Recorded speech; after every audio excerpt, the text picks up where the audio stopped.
banyak cerita tentang orang Yahudi, dan biasanya ketika umat Islam kuat dan jumlahnya banyak, di situ akan muncul kelompok ketiga, yaitu Ar-Rahman 'allamal Qur'an khalaqal insan 'allamahul bayan. Sahabatku rahimakumullah, surah Al-Baqarah diturunkan ketika pertama-tama masyarakat Madinah terbentuk di Madinah sehabis hijrah, dan langsung berhadap-hadapan dengan kaum Yahudi di Madinah. Karenanya dalam surah Al-Baqarah banyak cerita tentang orang Yahudi, dan biasanya ketika umat Islam kuat dan jumlahnya banyak, di situ akan muncul kelompok ketiga, yaitu orang munafik. Karena itu dalam surah Al-Baqarah langsung Allah ceritakan 3 kelompok manusia. Ada yang jelas muslim, ada yang jelas kafir, ada yang munafik. Nah, kalangan orang munafik ini bisa jadi dari kalangan Yahudi yang pura-pura menjadi seorang muslim, juga bisa jadi dari orang-orang yang Arab, ya, orang-orang Arab yang mengaku muslim yang sudah memang ada di situ di antara kaum Aus dan Khazraj. Kaidahnya adalah bahwa ketika umat Islam mayoritas, biasanya muncul orang munafik. Ketika orang Islam minoritas, di situ hanya ada 2 kelompok, yaitu kelompok Islam dan kelompok kafir. Seperti misalnya di Mekah, di situ hanya 2, kelompok Islam, kelompok kafir. Kalau sekarang kita menemukan misalnya di tengah masyarakat muslim minoritas, ya, di negara-negara lain, misalnya ya di Eropa atau di Australia atau di Amerika gitu, atau bahkan mungkin di India dan sebagainya, di situ biasanya hanya ada 2 kelompok, kelompok Islam, kelompok kafir. Namun ketika orang Islam mayoritas, disitulah muncul kelompok ketiga.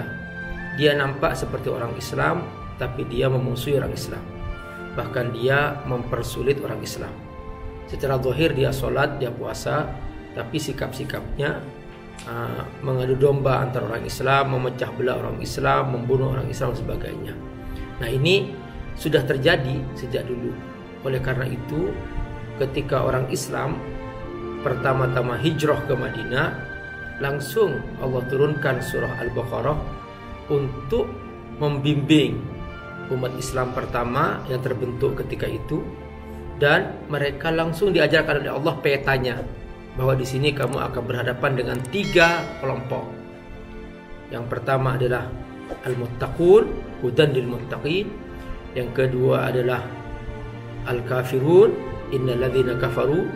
Yang ketiga adalah orang-orang munafikun, merekalah orang-orang yang bermuka 2. Wa idza laqul ladzina amanu qalu amanna.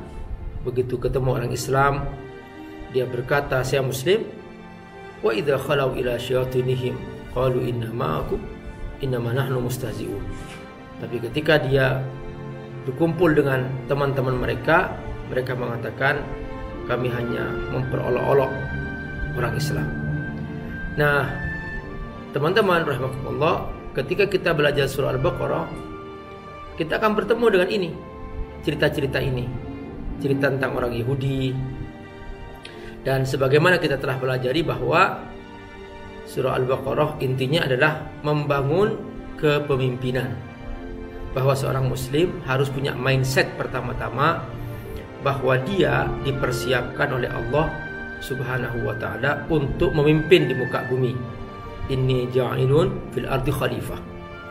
Nah, salah satu cara Allah Subhanahu wa ta'ala menegaskan ini, Allah tunjukkan cerita-cerita. Nah, inilah cara Quran. Jadi secara zahir seakan-akan tidak mengatakan, hei Muhammad, orang Islam, kamu pemimpin. Enggak. Tapi secara isyarat dalam Al-Quran Allah menceritakan itu. Mengapa dalam surah Al-Baqarah ada cerita Nabi Adam? Di awal-awal justru, ini ja'ilun fil ardi khalifah. Langsung. Ini untuk menunjukkan kepada umat Islam pertama, kamu dipilih sebagai umat yang akan memimpin di muka bumi. Seperti itu bahasa Allah Subhanahu wa ta'ala. Makanya kemudian ketika kita membaca surah Al-Baqarah, ternyata banyak cerita-cerita di situ. Ada cerita orang Yahudi, Bani Israel. Oh, ini contoh pemimpin yang gagal. Ada cerita Nabi Ibrahim alaihissalam. Ini contoh pemimpin yang sukses.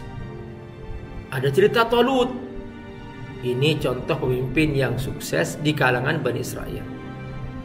Jadi semua dari kriteria itu ditegaskan oleh Allah bahwa ketika kepemimpinan itu memihak kepada Allah, mereka sukses. Tapi ketika kepemimpinan itu memihak kepada setan, itulah yang gagal. Assalamualaikum warahmatullahi wabarakatuh. Sahabat Abi Amir rahimakumullah.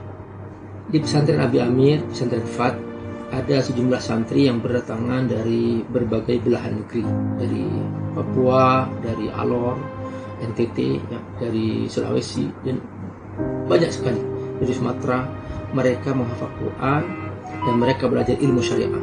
Teman-teman, kesempatan membayar zakat untuk mereka, berbagi, berinfak, insya Allah semua yang Bapak Ibu berikan akan menjadi amal jariah yang kelak disimpan di surga. Dan mereka, para penghafal Quran, akan menyambut kita di surga dengan mahkota-mahkota yang indah. Ayo bersama-sama berbagi untuk para santri penghafal Quran, mereka du'afa dan yatama di pesantren FAT yang Abi Amir asuh di Kampung Sukawangi, Sukaumur, Bogor.